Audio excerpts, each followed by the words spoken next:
you think that skews our way to our perception of success? Like, you know, That's a good point. we like let's say a basketball player Yeah. just started playing basketball for a few years. He's in high school. You know, he's doing quite well for himself. You know, he's made the top school teams and all this stuff. Yet he sees like a college ball player in the States, you know, Yeah. blowing it up, Yeah. dunking. You know, he's making, you know, he's getting all these followers, all this attention. And he thinks to himself, he's like, shit, I'm really insignificant, am I? Yeah. You know, because that's such a real topic as well.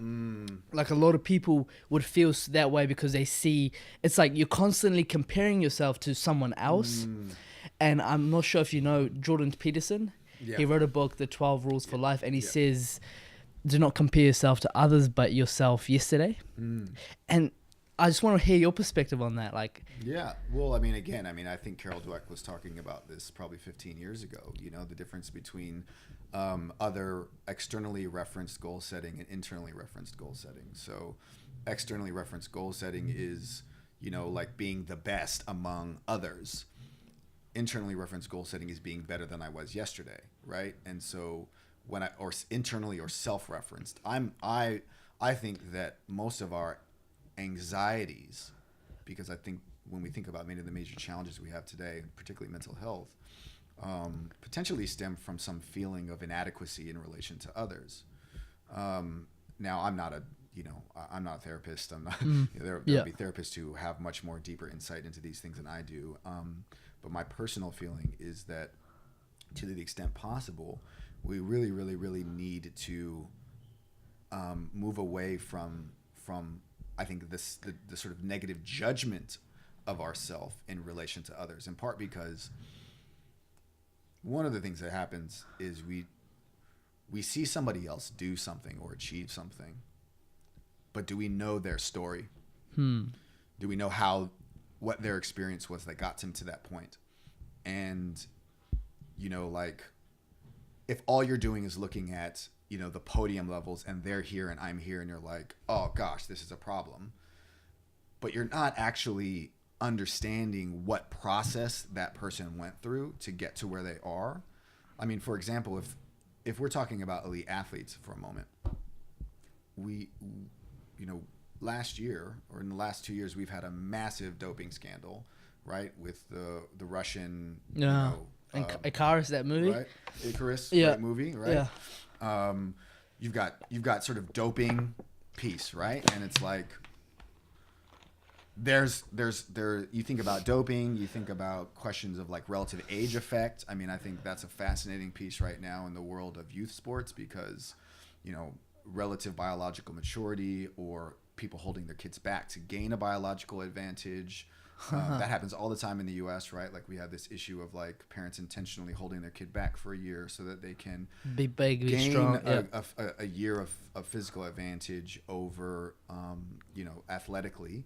You know, relative age effect is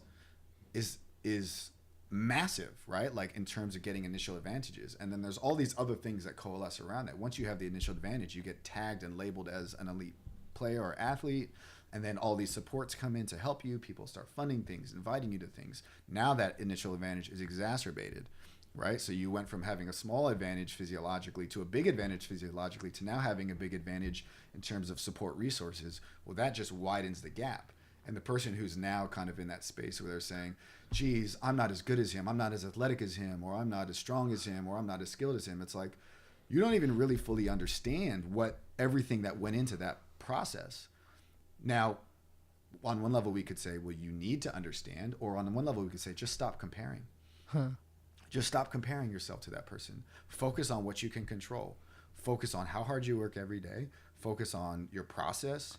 Focus on building, you know, quality habits of everyday process, but also of mind. And if you engage in like building a process within the sphere of control that you have over yourself and your day, then all those anxieties can often slip away, right? And in the reduction in anxiety and the reduction in stress actually can help you perform better, right? And that's kind of the whole idea that stress and anxiety are performance inhibitors, right? We want those things, we want to reduce those things so that we can be fully engaged with what we're doing now. That's when we'll get the best out of ourselves. So yeah, that's my it's often hard, you know. Of course it's it is. often it's like, you know, it's such a, because you're so, like, you know, someone says you're doing very well, but then are they saying you're doing well in relation to others or in relation to how you previously were? Yeah. So it's like, Yeah. I mean, these are the questions of our time, right? Like I'm kind of like flippantly saying, "Oh, just do this," but it's like these things take years to develop. to develop. Sometimes there can be. I think we really need to pay attention to sort of conflicts, because conflicts are the moments where we actually have the most chance to make the biggest gains in these things. But I mean, you are right. This is why, again, everything that happens to you as you go through your day, your week, your month, your year, are you reflecting on and making meaning of that, right?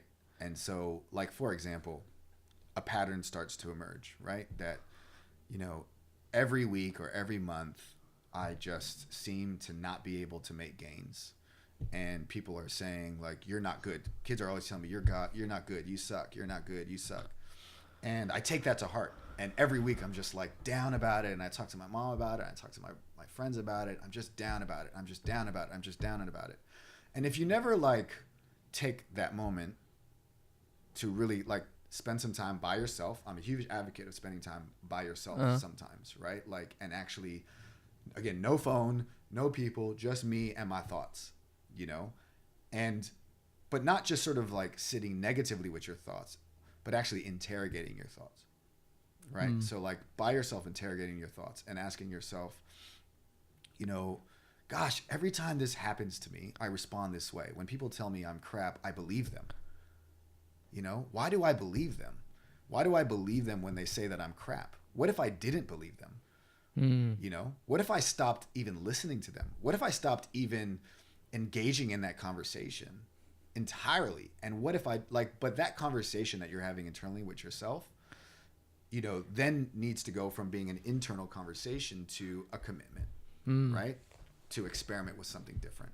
You don't have to have the answer to the question, but experiment with something different. And this is where I think, you know, a guy named Robert Keegan and his has done really, really powerful stuff around change and behavior change. And a lot of it is, you know, using these conflict situations that present themselves to us to interrogate our assumptions, to interrogate our beliefs, and to really, really ask ourselves, well, what's going on here and what am I doing? But then to move from that space into a commitment to try something different. You don't have to have all the answers, but you have to commit to trying to do something different, to experimenting with something. And that may or may not work. And if it doesn't work, you come back and you reflect, well, why didn't that work? What do we think happened?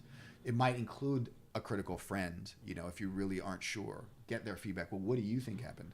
Why? And this is, I think, what we need to be doing about ourselves, not just venting about how difficult things are, but actually using our frustrations and our recognition of a need for change to actually kind of like move into a commitment to trying to do something differently, you know? And I think that to me is the big shift that a lot of us need to do, but it won't happen. This is why it's so fundamentally connected to our daily habits and things like technology.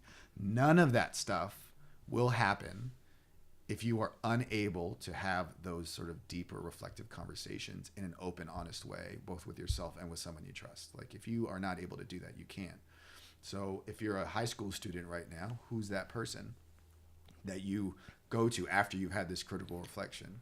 You know, it could be your parents, but it really probably should be a friend or a coach, someone else outside of your space who you trust, who you're willing to talk to, you know?